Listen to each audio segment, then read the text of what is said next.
My dear students, welcome back in our YouTube channel Tradition of Students Support।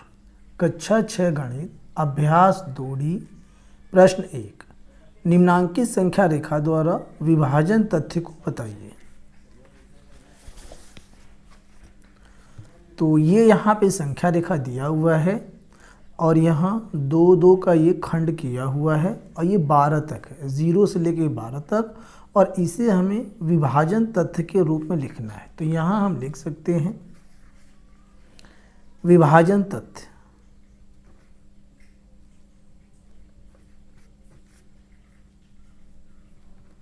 Is equal to, तो यहाँ पे संख्याएं कितनी हैं, 0 से लेके 12 तक, तो 12 बटे में, और यहाँ पे खंड किया गया है 2-2 का, ठीक है। तो 2 से इसमें हम भाग देंगे, तो यहाँ पे 2 से 12 में भाग देंगे, उत्तर आ जाएगा 6। यही इसका राइट आंसर है। प्रश्न 2, 21 भाग 3 बराबर 7 के संगत गुणात्मक तथ्य 3 गुणा 7 बराबर 21 हैं, अतः निम्नांकित तथ्यों के संगत गुणात्मक तथ्य बताइए। पहला भाग 56 भाग 8 बराबर 7।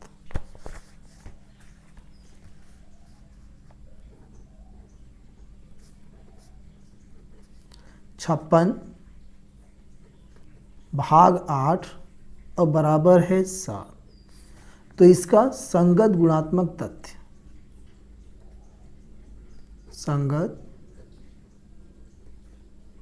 गुणात्मक तथ्य बराबर 8 में 7 का गुणा कर देंगे, 8 गुणा 7 बराबर 8 सते 56। यही इसका उत्तर है। भाग 2, इसमें 66 भाग 11 बराबर 6, तो इसका संगत गुणात्मक तथ्य बराबर 11 गुणा 6 कर देंगे, 11 गुणा 6, 11 छक्का 66। यही इसका आंसर है। प्रश्न 3, 117 को दो संख्याओं के गुणा के रूप में व्यक्त कीजिए जिसकी एक संख्या 13 है। यानी 117 को हमें बराबर करके दो संख्या के गुणा के रूप में बताना है। तो हम कर सकते हैं,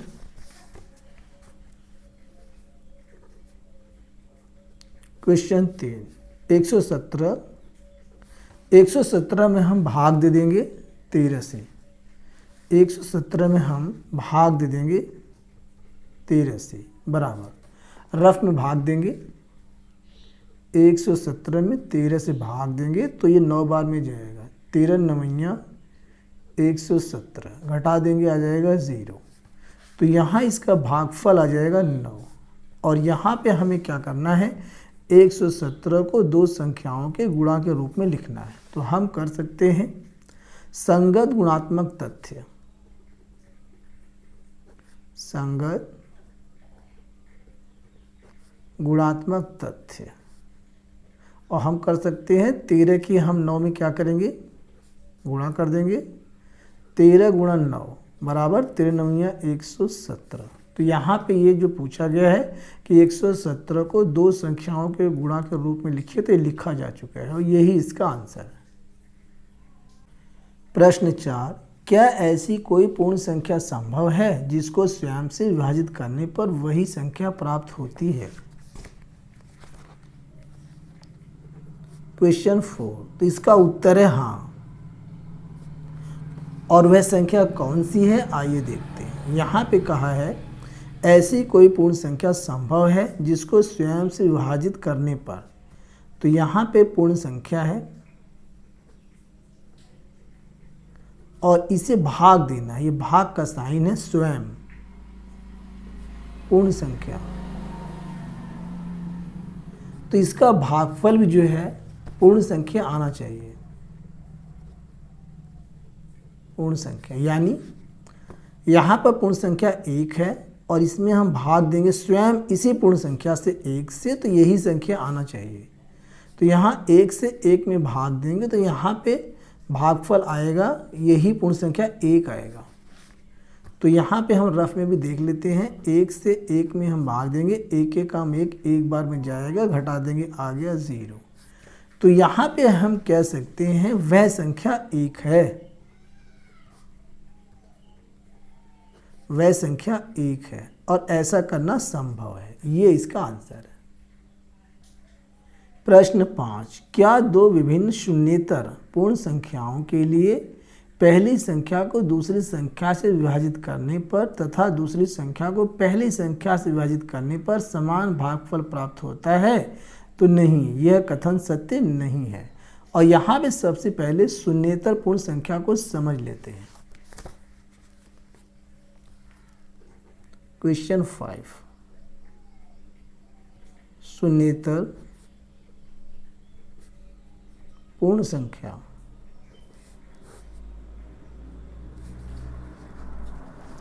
इसमें 0 को छोड़कर सभी संख्याओं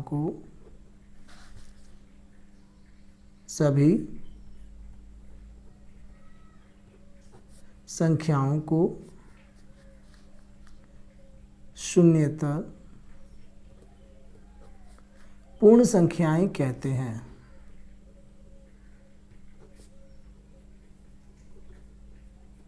तो यहाँ पर शून्येतर का अर्थ ये है कि इसमें 0 नहीं होगा। ठीक है, तो अब यहाँ पे इसे हम सॉल्व करते हैं। 2 एग्जाम्पल पहले लेते हैं। एग्जाम्पल, संख्याएं हमने ले ली है 4 और 2। अब यहाँ पे ये कहा है प्रश्न में कि पहली संख्या को दूसरी संख्या से विभाजित करने पर, तो पहली संख्या हमारी ये है, दूसरी ये है। तो ये कहा है कि पहली संख्या को दूसरी संख्या से विभाजित करना है, पहली को दूसरे से भाग देना है। तो 4 भागे 2, 2 से भाग देंगे, 2 दूना 4, भाग पर इसका 2 आएगा, पहली कंडीशन। अब इसने दोबारा कहा है दूसरी संख्या को पहली संख्या से भाग दीजिए, यानी ये जो दूसरी संख्या है इसको पहली संख्या से भाग देना है। दूसरी संख्या भाग पहली संख्या, तो इसका उत्तर क्या आएगा? तो इसे हम क्या करेंगे, बटे में करेंगे। 2 भागे 4, इसे हम लिख सकते हैं 2/4, काट देंगे आ जाएगा 1/2। तो यहाँ इसका उत्तर आया है 1/2, जो कि दोनों बराबर नहीं है। तो यहाँ हम कह सकते हैं कि ये जो कथन है समान भागफल प्राप्त नहीं होता है। लिख सकते हैं नहीं, समान माने तो बराबर, समान भागफल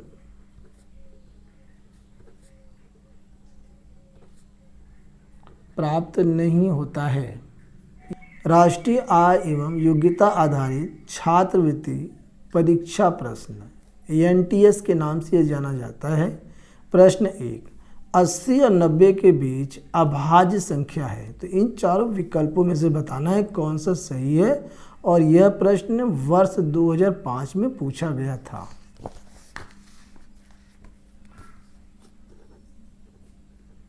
क्वेश्चन 1, तो 80 और 90 के बीच में अभाज्य संख्या बताना है।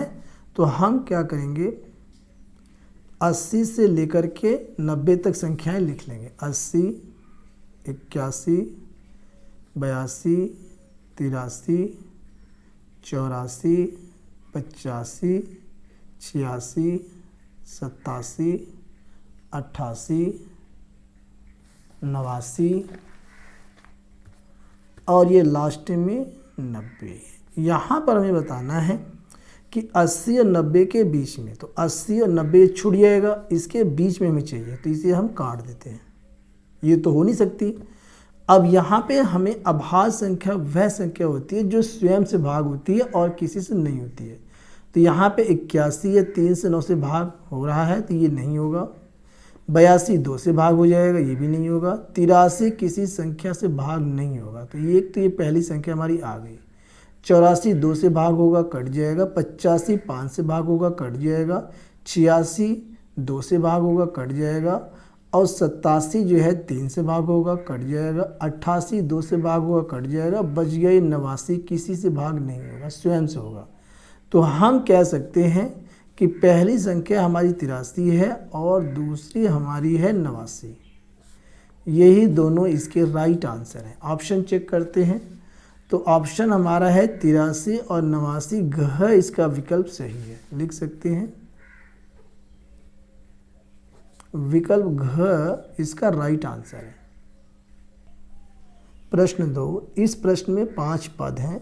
4 पद किसी न किसी रूप में 1 से हैं और 1 पद अन्य चारों से भिन्न है।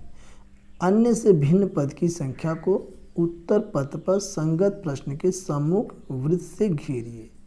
तो यहाँ पर ये जो प्रश्न है इसमें 5 यहाँ पर विकल्प दिए हैं। इनमें से जो 4 हैं वो किसी प्रकार से समान है, जो 1 है वह अलग है। वह अलग में बताना है कौन सा है।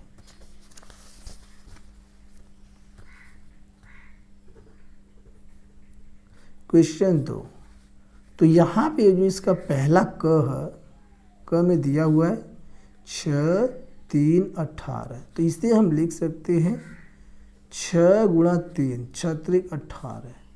अब इसी प्रकार से ये ख वाला है 7, 5 और 35। तो हम कर सकते हैं 7 गुणा 5, 7 पंजे 35 आएगा।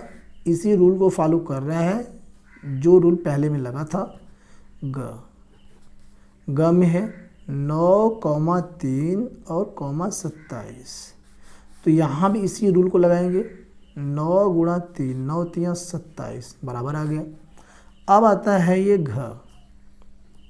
घ में हमारे पास देख लेते हैं घ में है 5, 4 और ये 26। तो रूल हमारा क्या कहता है कि 5 गुणा 4 करेंगे तो 5 चौका 20 आएगा, जबकि यहाँ पे दिया हुआ है 26 इज़ नॉट इक्वल टू 26, यानी ये बराबर नहीं है। अब इसके बाद आगे देखते हैं, च वाले को चेक करते हैं। च में दिया है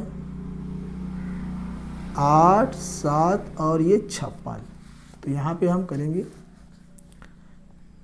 8 गुणा 7 8 7 56। ये भी रूल को फॉलो कर रहा है, यानी कि ये क और ये ख और ये ग, इसके बाद ये च, ये सभी रूल को फॉलो कर रहे हैं।